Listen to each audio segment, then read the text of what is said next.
ಆಚಿ ಮಸಾಲ. ಎಂತ ಅಡಿಗೆಯ ರುಚಿಯಾಗೋ ರಹಸ್ಯವು 20 ರೂಪಾಯಿ. ಈವರೆಗೆ ಸಚಿವ ಸ್ಥಾನಕ್ಕೆ ಫೈಟ್ ಆಯಿತು. ಇದೀಗ ಖಾತೆಗೆ ಪೈಪೋಟಿ ನಡೀತಾ ಇದೆ. ಸಿಎಂ ಡಿಕೆಶಿ ಸರ್ಕಾರದಲ್ಲಿ ಸಮಾಜ ಕಲ್ಯಾಣ ಖಾತೆಗೆ ಭಾರಿ ಡಿಮ್ಯಾಂಡ್ ಹೆಚ್ಚಿರುವಂತದ್ದು.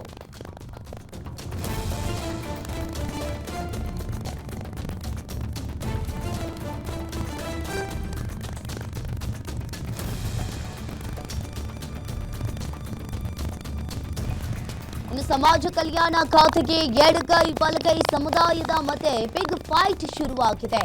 ಸಮಾಜ ಕಲ್ಯಾಣ ಖಾತೆ ಬೇಕೇ ಬೇಕು ಅಂತ ಎಡಗೈ ಸಮುದಾಯ ಒತ್ತಡವನ್ನ ಮಾಡ್ತಾ ಇದೆ. ಇನ್ನು ಸಿಎಂ ಡಿಕೆಶಿ ಮಾಜಿ ಸಿಎಂ ಸಿದ್ದರಾಮಯ್ಯಗೆ ಎಡಗೈ ಸಚಿವರು ಶಾಸಕರು ಪಟ್ಟು ಹಿಡಿದಿದ್ದಾರೆ. ಹಿಂದೆ ಬಲಗೈನ ಡಾಕ್ಟರ್ ಎಚ್.ಸಿ. ಮಹದೇವಪ್ಪಗೆ ಅದೇ ಖಾತೆಯನ್ನ ನೀಡಲಾಗಿತ್ತು. ಈಗ ಗೃಹ ಕಂದಾಯ ಪ್ರಬಲ ಖಾತೆಗಳನ್ನ ಬಲಗೈ ಸಮುದಾಯಕ್ಕೆ ನೀಡಲಾಗಿದೆ. ಈ ಬಾರಿ ನಮ್ಮ ಸಮುದಾಯಕ್ಕೆ ಆದ್ಯತೆ ನೀಡಬೇಕು ಅಂತ ಎಡಗೈ ನಾಯಕರು ಆಗ್ರಹವನ್ನ ಮಾಡ್ತಾ ಇದ್ದಾರೆ. ಸಚಿವ ಬಸವಂತಪ್ಪ, ಮಾಜಿ ಸಚಿವ ಆಂಜನೇಯ, ರೂಪಕಲಾ ಶಶಿಧರ್, ನೆಲಮಂಗಲ ಶ್ರೀನಿವಾಸ್ ಸೇರಿದಂತೆ ಹಲವರಿಂದ ಡಿಕೆಶಿ ಮೇಲೆ ಈಗ ಒತ್ತಡ ಹೇರ್ತಾ ಇದ್ದಾರೆ. ಸಮಾಜ ಕಲ್ಯಾಣ ಇಲಾಖೆ ಮೇಲೆ ಕಣ್ಣಿಟ್ಟಿರುವ ಬಲಗೈನ ಪಿ ನರೇಂದ್ರ ಸ್ವಾಮಿ, ಇನ್ನು ಒಂದ್ ಕಡೆ ಇಲ್ಲಿ ದಲಿತ ಸಮುದಾಯದ ಬೋವಿ ಸಮಾಜದ ಶಿವರಾಜ್ ತಂಗಡಗಿ ಪಟ್ಟು ಹಿಡಿದಿದ್ದಾರೆ. ಮಂತ್ರಿಗಿರಿ ಜೊತೆ ಖಾತೆ ಹಂಚಿಕೆಯಲ್ಲೂ ಅಸಮಾಧಾನ ಸ್ಫೋಟ ಆಗುವ ಸಾಧ್ಯತೆ ಇದೆ.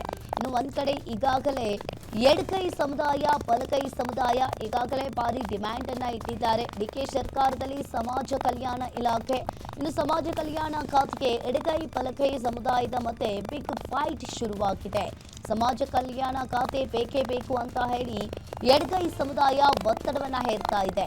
ಇನ್ನು ಈವರೆಗೆ ಸಚಿವ ಸ್ಥಾನಕ್ಕೆ ಫೈಟ್ ಆಯಿತು, ಇದೀಗ ಖಾತೆಗೆ ಫೈಟ್ ಶುರುವಾಗಿದೆ. ಡಿಕೆ ಸರ್ಕಾರದಲ್ಲಿ ಸಮಾಜ ಕಲ್ಯಾಣ ಖಾತೆಗೆ ಭಾರಿ ಡಿಮ್ಯಾಂಡ್ ಈಗ ಹೆಚ್ಚಿರುವಂತದ್ದು. ಇನ್ನು ಒಂದ್ ಕಡೆ ನೆಲಮಂಗಲ ಶ್ರೀನಿವಾಸ್, ಡಿಕೆ ಶಿವಕುಮಾರ್, ಸಿದ್ದರಾಮಯ್ಯಗೆ ಎಡಗೈ ಸಚಿವರು ಪಟ್ಟು ಹಿಡಿದಿದ್ದಾರೆ. ಖಾತೆಗೆ ಪೈಪೋಟಿ ಹೆಚ್ಚಾಗ್ತಾ ಇದ್ದಂತೆ ಅಲರ್ಟ್ ಆಗಿದ್ದಾರೆ K H Muniyappa. CM D K Shivakumar ಭೇಟಿ ಮಾಡಿ ಚರ್ಚೆಯನ್ನ ನಡೆಸಿದ್ದಾರೆ ಮುನಿಯಪ್ಪ. ಆಹಾರ ಇಲಾಖೆ ಬದಲಿಗೆ ಸಮಾಜ ಕಲ್ಯಾಣ ಇಲಾಖೆ ಕೊಡುವಂತೆ ಬೇಡಿಕೆ ಇಟ್ಟಿದ್ದಾರೆ ಮುನಿಯಪ್ಪನವರು. ನಿನ್ನೆ ರಾತ್ರಿ ಭೇಟಿ ಮಾಡಿದ್ದ ಎಡಗೈ ಸಮುದಾಯದ ಶಾಸಕರು ಮುನಿಯಪ್ಪಗೆ ಸಮಾಜ ಕಲ್ಯಾಣ ಇಲಾಖೆ ಖಾತೆ ಕೊಡಲು ಡಿಕೆಶಿ ಒಪ್ಪಿಗೆಯನ್ನ ನೀಡಿದ್ದಾರೆ. ಸಮಾಜ ಕಲ್ಯಾಣ ಇಲಾಖೆ ಬಗ್ಗೆ ಅಧಿಕೃತ ಆದೇಶ ಮಾತ್ರ ಬಾಕಿ ಇದೆ. ಖಾತೆಗೆ ಪೈಪೋಟಿ ಹೆಚ್ಚಾಗ್ತಾ ಇದ್ದಂತೆ ಕೆಎಚ್ ಮುನಿಯಪ್ಪ ಈಗ ಅಲರ್ಟ್ ಆಗಿದ್ದಾರೆ. ಡಿಕೆ ಶಿವಕುಮಾರ್ ಭೇಟಿ ಮಾಡಿ ಮುನಿಯಪ್ಪ ಈಗ ಚರ್ಚೆಯನ್ನ ಮಾಡಿರುವಂತದ್ದು. ಆಹಾರ ಇಲಾಖೆಯ ಬದಲಿಗೆ ನನಗೆ ಸಮಾಜ ಕಲ್ಯಾಣ ಇಲಾಖೆಯನ್ನ ಕೊಡಿ ಅಂತ ಹೇಳಿರುವಂತದ್ದು ಮುನಿಯಪ್ಪನವರು. ಇನ್ನು ಮುನಿಯಪ್ಪಗೆ ಸಮಾಜ ಕಲ್ಯಾಣ ಇಲಾಖೆ ಖಾತೆಯನ್ನ ಕೊಡೋದಕ್ಕೆ ಸಿಎಂ ಡಿಕೆ ಶಿವಕುಮಾರ್ ಅವರು ಒಪ್ಪಿಗೆಯನ್ನ ನೀಡಿದ್ದಾರೆ. ಹಾಗಾದ್ರೆ ಈ ಇಲಾಖೆಯ ಬಗ್ಗೆ ಅಧಿಕೃತ ಆದೇಶ ಮಾತ್ರ ಬರೋದು ಬಾಕಿ ಇದೆ. ಇನ್ನು ಒಂದ್ ಕಡೆ ಈಗ ಸಚಿವ ಸ್ಥಾನಕ್ಕೆ ಕೆಲವೊಂದಿಷ್ಟು ಶಾಸಕರು ಕೂಡ ಪಟ್ಟು ಹಿಡಿದಿದ್ರು. ಈಗ ಸಚಿವ ಸ್ಥಾನ ಸಿಕ್ಕಾದ್ಮೇಲೆ ಈಗ ಇಲಾಖೆಗೆ, ಈಗ ಖಾತೆಗೆ ಪಟ್ಟು ಹಿಡಿದಿದ್ದಾರೆ. ಇಲ್ಲಿ ಎಡಗೈ ಹಾಗೂ ಬಲಗೈ ಸಮುದಾಯದ ಶಾಸಕರು ನಮಗೆ ಸಮಾಜ ಕಲ್ಯಾಣ ಇಲಾಖೆ ಬೇಕೇ ಬೇಕು ಅಂತ ಹೇಳಿ ಪಟ್ಟು ಹಿಡಿದಿರುವಂತದ್ದು. ಹಾಗಾದ್ರೆ ಈ ಸಮಾಜ ಕಲ್ಯಾಣ ಇಲಾಖೆ ಮುನಿಯಪ್ಪನವರ ಪಾಲಾಗಲಿದೆ ಅನ್ನೋದು ಕೂಡ ಗೊತ್ತಾಗ್ತಾ ಇದೆ. ಒಂದ್ ಕಡೆ ಡಿಕೆ ಶಿವಕುಮಾರ್ ಅವರು ಕೂಡ ಒಪ್ಪಿಗೆಯನ್ನ ನೀಡಿದ್ದಾರೆ. ನನಗೆ ಆಹಾರ ಇಲಾಖೆಯ ಬದಲಿಗೆ ಸಮಾಜ ಕಲ್ಯಾಣ ಇಲಾಖೆ ಕೊಡಿ ಅಂತ ಹೇಳಿ ನಿನ್ನೆ ರಾತ್ರಿ ಭೇಟಿಯನ್ನ ಮಾಡಿದ್ರು. ಮುನಿಯಪ್ಪಗೆ ಸಮಾಜ ಕಲ್ಯಾಣ ಇಲಾಖೆಯನ್ನ ಕೊಡೋದಕ್ಕೆ ಡಿಕೆ ಶಿವಕುಮಾರ್ ಅವರು ಕೂಡ ಒಪ್ಪಿಗೆಯನ್ನ ನೀಡಿದ್ದಾರೆ. ಇನ್ನು ಒಂದ್ ಕಡೆ ಇಷ್ಟು ದಿನ ಸಚಿವ ಸ್ಥಾನಕ್ಕೆ ಕೆಲವೊಂದಿಷ್ಟು ಶಾಸಕರು ಕೂಡ ಲಾಬಿ ಮಾಡಿದ್ರು, ಹೈಕಮಾಂಡ್ ಬಳಿ ಹೋಗಿದ್ರು. ಮಾಜಿ ಸಿಎಂ ಸಿದ್ದರಾಮಯ್ಯನವರು ಹಾಗೂ ಡಿಕೆ ಶಿವಕುಮಾರ್ ಅವರನ್ನ ಲಾಬಿ ಮಾಡಿದ್ರು. ಈಗ ಸಚಿವ ಸ್ಥಾನ ಸಿಕ್ಕಾದ್ಮೇಲೆ ಖಾತೆಗೆ ಕೆಲವೊಂದಿಷ್ಟು ಶಾಸಕರು ಇಲ್ಲಿ ಪಟ್ಟು ಹಿಡಿದಿದ್ದಾರೆ.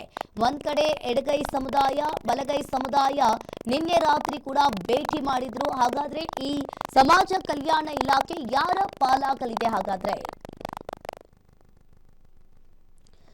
ಈ ಬಗ್ಗೆ ಹೆಚ್ಚಿನ ಡೀಟೇಲ್ಸ್ ಅನ್ನ ನೀಡ್ತಾರೆ political bureau head Maruti Pavagada phone ಸಂಪರ್ಕದಲ್ಲಿ ಜಾಯಿನ್ ಆಗಿದ್ದಾರೆ. ಎಸ್ ಮಾರುತಿ, ಈಗ ಖಾತೆಗೆ ಪೈಪೋಟಿ ಹೆಚ್ಚಾಗ್ತಾ ಇದ್ದಂತೆ ಒಂದ್ ಕಡೆ ಕೆಎಚ್ ಮುನಿಯಪ್ಪನವರು ಅಲರ್ಟ್ ಆಗಿದ್ದಾರೆ. ನನಗೆ ಆಹಾರ ಇಲಾಖೆಯ ಬದಲಿಗೆ ನನಗೆ ಸಮಾಜ ಕಲ್ಯಾಣ ಇಲಾಖೆ ಕೊಡಿ ಅಂತ ಹೇಳಿ ಡಿಕೆ ಶಿವಕುಮಾರ್ ಅವರಿಗೆ ಲಾಬಿ ಕೂಡ ಮಾಡಿರುವಂತದ್ದು. ಹಾಗಾದ್ರೆ ಇವ್ರಿಗೆ ಕೊಡ್ತಾರಾ ಅಥವಾ ಎಡಗೈ ಸಮುದಾಯ ಬಲಗೈ ಸಮುದಾಯನವರಿಗೆ ಕೊಡ್ತಾರಾ? ಏನಿದೆ ಇದ್ರ ಬಗ್ಗೆ ಡೀಟೇಲ್ಸ್ ಮಾರುತಿ? ಅಂಕಿತ, ಈಗ ಆಗಿರುವಂತಹ ಸಚಿವರುಗಳ ಪೈಕಿ ಅದರಲ್ಲೂ ಎಡಗೈ ಮತ್ತೆ ಬಲಗೈ ಹಾಗೂ ದಲಿತ ಸಮುದಾಯದ ಸಚಿವರುಗಳ ಪೈಕಿ ಸಮಾಜ ಕಲ್ಯಾಣ ಇಲಾಖೆ ಪಡೆಯೋದಕ್ಕೆ ಬಹಳಷ್ಟು ಪೈಪೋಟಿ ಇರುವಂತದ್ದು ನಿಜ. ಈ ಹಿಂದೆ ಎಸ್ ಸಿ ಮಹದೇವಪ್ಪ ಅವರು ಈ ಇಲಾಖೆಯನ್ನ ನಿಭಾಯಿಸ್ತಾ ಇದ್ರು. ಈ ಬಾರಿ ಅವರು ಸಚಿವರಾಗಿ ಮುಂದುವರೆದಿಲ್ಲ. ಹೀಗಾಗಿ ಈ ಬಾರಿ ಎಡಗೈ ಸಮುದಾಯಕ್ಕೆ ಸಮಾಜ ಕಲ್ಯಾಣ ಇಲಾಖೆ ಕೊಡಬೇಕು ಅನ್ನುವಂತ ಒಂದು ಬೇಡಿಕೆಯನ್ನ KH ಮುನಿಯಪ್ಪ, ರೂಪಕಲಾ ಶಶಿಕಲಾ ಸೇರಿದಂತೆ ಹಲವು ಕಾಂಗ್ರೆಸ್ನ ಬಸವಂತಪ್ಪ, ಮೊನ್ನೆ ಅಷ್ಟೇ ಸಚಿವರಾದಂತಹ ಬಸವಂತಪ್ಪ ಹಾಗೂ ಮಾಜಿ ಸಚಿವರಾದಂತಹ ಆಂಜನೇಯ ಸೇರಿದಂತೆ ಹಲವು ಎಡಗೈ ಸಮುದಾಯದ ಮುಖಂಡಗಳು ಮುಖ್ಯಮಂತ್ರಿ DK ಶಿವಕುಮಾರ್ ಹಾಗೂ ಮಾಜಿ ಮುಖ್ಯಮಂತ್ರಿ ಸಿದ್ದರಾಮಯ್ಯ ಅವರನ್ನ ಭೇಟಿ ಮಾಡಿ ಲಾಬಿ ಮಾಡಿದ್ದು ನಿಜ. ಅದೇ ರೀತಿಯಲ್ಲಿ ಬಲಗೈ ಸಮುದಾಯದಿಂದ ಸಚಿವರಾಗಿರುವಂತಹ ನರೇಂದ್ರ ಸ್ವಾಮಿ ಅವರು ಕೂಡ ನನಗೆ ಸಮಾಜ ಕಲ್ಯಾಣ ಇಲಾಖೆ ಕೊಡಿ ಅನ್ನುವಂತ ಒಂದು ಬೇಡಿಕೆಯನ್ನ ಇಟ್ಟಿದ್ದಾರೆ. ಅದರ ಜೊತೆಗೆ ಬೋವಿ ಸಮುದಾಯದ ಸಚಿವರಾದಂತಹ ಸಂಗಡಿಗೆ ಅವರು ಕೂಡ ಈ ಹಿಂದೆ ಹಿಂದುಳಿದ ವರ್ಗಗಳ ಖಾತೆಯನ್ನು ನಿಭಾಯಿಸಿದ್ರು. ಈ ಬಾರಿ ಸಮಾಜ ಕಲ್ಯಾಣ ಖಾತೆ ಬೇಕು ಅನ್ನುವಂತ ಒಂದು ಬೇಡಿಕೆಯನ್ನ ಇಟ್ಟಿರುವಂತದ್ದು. ಹೀಗಾಗಿ ಸಮಾಜ ಕಲ್ಯಾಣ ಇಲಾಖೆ ಖಾತೆ ಪಡೆಯೋದಕ್ಕೆ ದಲಿತ ಸಮುದಾಯದ ಸಚಿವರಲ್ಲಿ ಬಹಳಷ್ಟು ಲಾಬಿ ಶುರುವಾಗಿದೆ. ಯಾರಿಗೆ ಮನೆ ಹಾಕುತ್ತೆ ಅನ್ನುವಂಥದ್ದನ್ನ ಕಾದು ನೋಡ್ಬೇಕಾಗಿದೆ. ಆದ್ರೆ ಇದರಲ್ಲಿ ಎಲ್ಲರಲ್ಲೂ ಹಿರಿತನವನ್ನು ನೋಡಿದಾಗ ಸಹಜವಾಗಿ KH ಮುನಿಯಪ್ಪ ಅವರು ಹಿರಿಯರಾಗಿರುವಂತದ್ದು ನಿಜ. ಹೀಗಾಗಿ KH ಮುನಿಯಪ್ಪ ಅವರು ಎಡಗೈ ಸಮುದಾಯಕ್ಕೆ ಸೇರಿದಂತಹ ನಾಯಕರು ಜೊತೆಗೆ ಹಿರಿಯರಾಗಿರೋದ್ರಿಂದ ಬಹುತೇಕ KH ಮುನಿಯಪ್ಪ ಅವರಿಗೆ ಈ ಬಾರಿ ಸಮಾಜ ಕಲ್ಯಾಣ ಖಾತೆ ಸಿಗಬಹುದು ಅನ್ನುವಂತ ಒಂದು ಚರ್ಚೆ ಬಹಳಷ್ಟು ಜೋರಾಗಿ ಆಗ್ತಾ ಇದೆ. ಇದಕ್ಕೆ ಸಂಬಂಧಪಟ್ಟಂತೆ ಸಿದ್ದರಾಮಯ್ಯ ಮತ್ತೆ DK ಶಿವಕುಮಾರ್ ಅವರು ಕೂಡ ಸಕಾರಾತ್ಮಕವಾದಂತಹ ಒಂದು ರೆಸ್ಪಾನ್ಸ್ ಅನ್ನ ಎಡಗೈ ಸಮುದಾಯದ ಶಾಸಕರು ಭೇಟಿ ಮಾಡಿದಾಗ ಹೇಳಿದ್ದಾರೆ ಅನ್ನುವಂತ ಒಂದು ಮಾಹಿತಿ ಕೂಡ ಸಿಕ್ಕಿದೆ. ಅಂಕಿತ, ಥ್ಯಾಂಕ್ ಯು ಮಾರುತಿ, ನಿಮ್ಮೆಲ್ಲ ಮಾಹಿತಿಗೆ.